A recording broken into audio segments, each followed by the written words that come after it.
The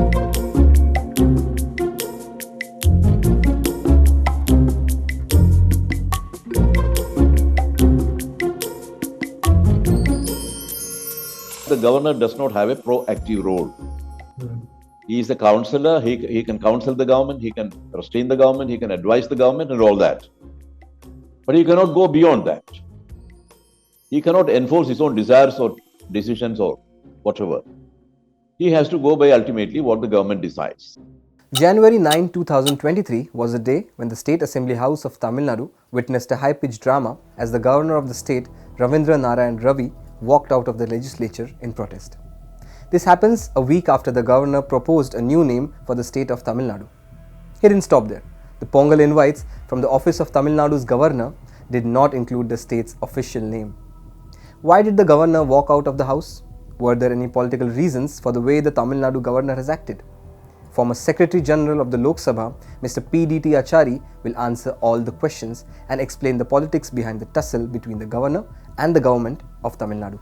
But before that, let me take through the case by placing down some facts on the issue. So, the fiasco began with Governor Ravi speaking about renaming the state of Tamil Nadu to Tamizagham on January 4 during an event in Chennai. The word Nadu in Tamil Nadu could mean nation. So, Tamil Nadu means a nation of Tamils, while Tamizagham means the home of the Tamil people. According to the governor, efforts were made over the years to push the narrative that Tamil Nadu is not an integral part of India. His argument is that because of the meaning of the word Nadu, the word could be seen to depict an autonomous region which is a part of the Indian Union. This invited reactions from DMK as well as their adversary in the state, the AIDMK. The DMK said that the name Tamil Nadu indicates our language, tradition, politics and life itself. The tussle did not end there. On Monday, when the governor addressed the house, he omitted certain portions from his speech. As convention goes, the speech was written by the ruling Dravida Munnetra Kazhagam and Ravi, as governor, was duty bound to read it. The problem commenced after Ravi omitted portions of the speech. This angered Chief Minister M.K. Stalin and other DMK leaders who felt this breach of convention was not correct.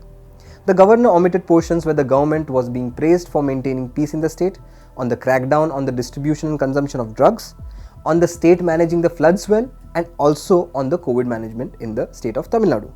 What angered the critics most was the omission of the names of Dr. Babasaheb Ambedkar, Tamil social reformer Periyar and others in his speech. Now there are a lot of questions that are being raised after the governor's actions. Is the governor within his or her right to not read out portions from the speech in the state assembly? Can a governor flout a new name for a state? Is the governor acting at the behest of the union government? Is the governor being partisan by not agreeing to sign on some 20 bills passed by the Tamil Nadu assembly? And the most important, is this another example of the centre trying to control politics in the state via the governor? If yes, then is this phenomenon old, or the BJP has cracked open a new way of politics in India?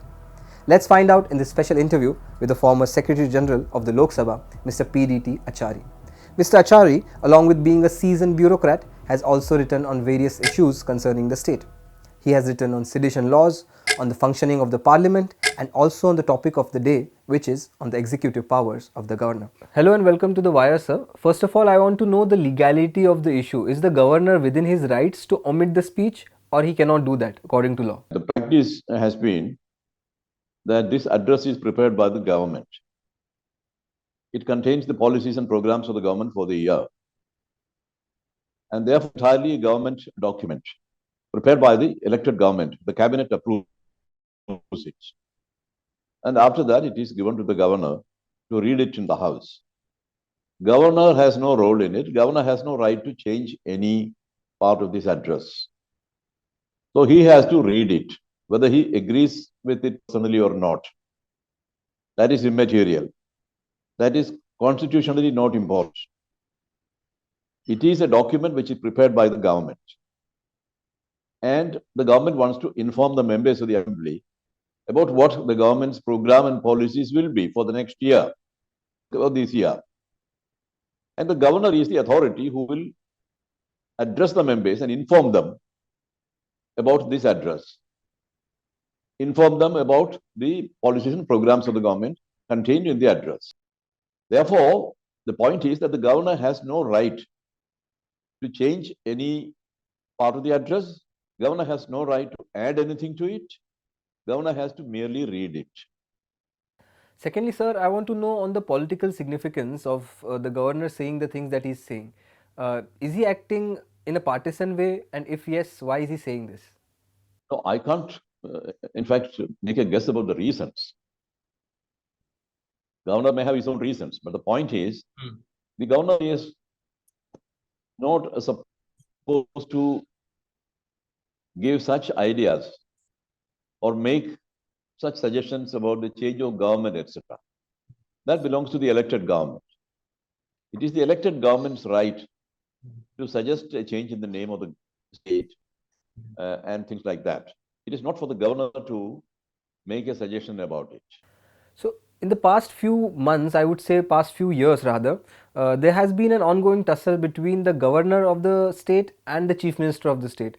In particularly in states where the BJP is not in power. We saw that happening between Uddhav Thackeray and Bhagat Singh Koshiyari in Maharashtra, between Muhammad Arif Khan and the Kerala government, and in certain other places as well. Even with the West Bengal government, we saw that. So, is this a new kind of politics which is shaping up where the central is trying to control the state via the governor, or has it been happening before? The governors kind of interfering with the state administration is not a new thing. It has happened in the past. Some governors have done it. But now there is a pattern to it now.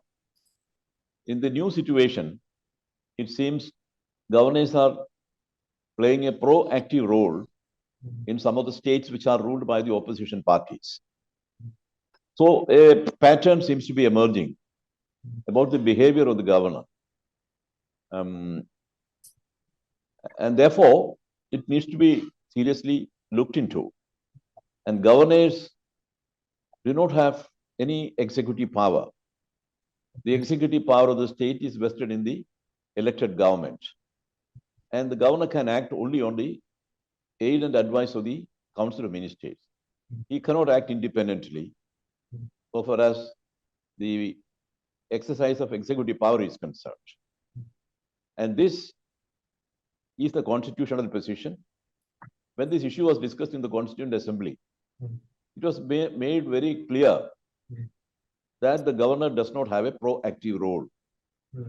He is a counselor, he can counsel the government, he can restrain the government, he can advise the government and all that. But he cannot go beyond that.